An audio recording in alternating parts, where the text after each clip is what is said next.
En este video se presentará la investigación realizada en el curso de elementos finitos, obtención del comportamiento mecánico del pulmón utilizando la formulación de poroelasticidad, realizada por Valentina Maldonado, Pablo Ursúa y Fernanda Vergara. En Chile han habido 147.634 hospitalizaciones por complicaciones respiratorias desde el comienzo de la pandemia por COVID, muy superior a los 23.599 ingresos hospitalarios que hubo el año 2017 por neumonía. Esta enfermedad ataca directamente los pulmones, órgano donde ocurre la oxigenación de la sangre y la eliminación del dióxido de carbono a través del aire expirado.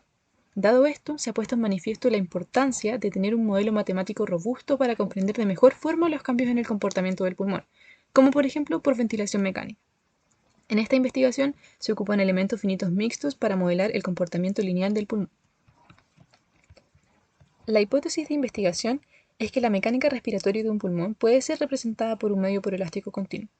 En la figura 1 se puede observar que el parénquima pulmonar es efectivamente un medio poroso, mientras que a la derecha se observan las curvas de monitorización de un pulmón conectado a ventilación mecánica. La metodología a realizar es, en primer lugar, realizar la formulación de elementos finitos del problema de poroelasticidad dinámico, implementar la formulación en un modelo simple 2D y validarla, generar una malla de pulmón 2D en base a una imagen médica, para luego implementar la formulación de poroelasticidad en el modelo de pulmón. Con los resultados obtenidos, resolver la formulación mixta de elementos finitos y obtener las curvas de presión, flujo y cambio de volumen en el tiempo, para finalmente realizar simulaciones con pulmones que presenten distintos niveles de distrés respiratorio. En primer lugar, se realizó la formulación del problema de poroelasticidad dinámico. Para esto se plantearon las ecuaciones de balance de masa y momento lineal de las fases sólida y fluida, llegando a la formulación de elementos finitos que se muestra en pantalla, donde delta corresponde al campo de desplazamientos y chi al campo de presiones. Para resolver el problema en el tiempo, se utilizó el método trapezoidal generalizado. Para esto, en primer lugar, se plantean las dos ecuaciones matriciales del problema en una única ecuación matricial, que es la que se ve en pantalla. A partir de este problema, se aplica el método de Packard-Euler para realizar la integración temporal. Este método permite resolver la ecuación para cada instante de tiempo de manera incremental hasta alcanzar un tiempo final previamente determinado. En los modelos realizados se utilizan dos tipos de elementos, triangular de 6 nodos para el problema de desplazamiento y triangular de 3 nodos para el problema de presiones, de forma que la unión de ambos corresponde a un elemento Taylor-Hooke. Para validar el modelo se reprodujo el ejemplo 5.1 presente en el paper de Lee y Borja, en el cual se modela una columna de suelo de 10 metros de alto por 1 metro de ancho a la que se le aplica una presión en su borde superior. El resto de los bordes son impermeables y se asume que hay desplazamientos fijos en la base y deslizantes en los bordes laterales. En primera instancia se aplica el modelo estacionario. Con presiones de 2, 4 y 8 megapascales se obtienen los desplazamientos que se ven en la figura 5, donde en azul se muestra la malla original y en negro la malla deformada. Las curvas obtenidas por Lee y Borja se observan en la figura 6, mientras que en la figura 7 se observan las curvas obtenidas realizando integración temporal con el método de Packard-Euler. Estas curvas son muy similares en comparación al problema de referencia, lo que nos permite validar el modelo y continuar hacia la implementación en una malla de pulmón. Para crear la malla de pulmón real, se toma como referencia la tomografía computarizada que se muestra en la figura 8.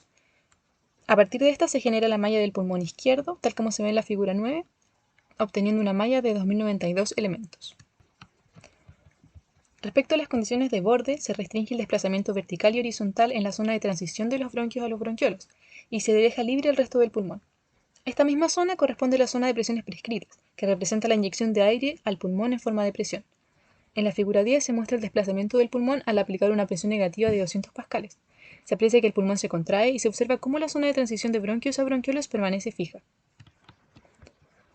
Para la simulación en el tiempo en el pulmón se realizan 3 ciclos de respiración, en los cuales se inyecta presión positiva y negativa de manera alternada.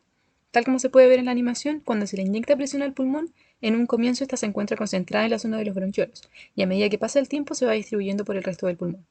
A la izquierda podemos ver cómo el pulmón se expande al inyectar una presión positiva y se contrae cuando el signo es negativo, lo que corresponde al comportamiento esperado del pulmón. Con los resultados obtenidos es posible construir las curvas típicas de monitorización pulmonar. Estas son las curvas de flujo, cambio de volumen y presión que se pueden ver en las figuras 11 y 12. La curva de presión representa la presión que se le inyecta al sistema, la cual fue alternadamente de 250 y menos 250 pascales. Respecto a la curva de flujo, si bien no se logra obtener un comportamiento idéntico a curvas de flujo versus tiempos reales, se destaca que el modelo es capaz de identificar los cambios de flujo de aire al aplicar una presión positiva o negativa. Respecto a la curva de cambio volumétrico, se observa que al pasar de una presión negativa a una positiva, el volumen comienza a aumentar, lo que es coherente ya que al inyectar aire al pulmón, este se comienza a inflar. A la derecha se observan las curvas de monitorización de un pulmón no sano, lo cual fue simulado con un aumento de la rigidez y una disminución en la permeabilidad. Al realizar estas variaciones, se observa que el cambio volumétrico que se produce es menor, lo cual es consistente con lo que se esperaría. Como conclusión, se puede validar la hipótesis de la investigación, pues los resultados de las simulaciones son coherentes y compatibles con el comportamiento esperado del pulmón conectado a un ventilador mecánico. Además, es posible simular el comportamiento de un pulmón debilitado por neumonía o enfermedad pulmonar intersticial, ya que se corrobora una disminución del correcto funcionamiento del pulmón debilitado en comparación a uno sano.